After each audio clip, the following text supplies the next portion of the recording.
ગામડે આપણે આયા હવનનો અને મકાનનું કાર્ય કરવાનું હતું, તો અહીંયા એક આપણે પુલ બનાવ્યો હતો.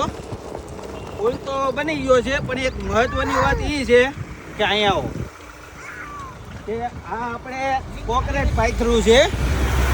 કોન્ક્રીટ પાથરું હવે એને લેવલ કરવામાં આપણને રોલર કે જીસીબી કાંઈ મળ્યું નથી. એટલે જુઓ તમે, આ આપણું જીસીબી જુઓ તમે.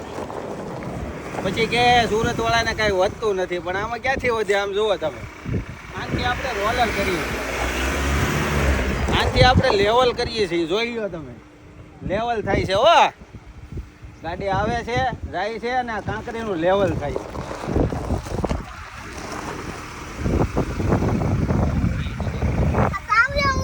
તો હવે આમાં તમે કમેન્ટ કરજો કે આ વાત કેટલા ટકા યોગ્ય કહેવાય. બાકી તો બધાને જય સિયારામ.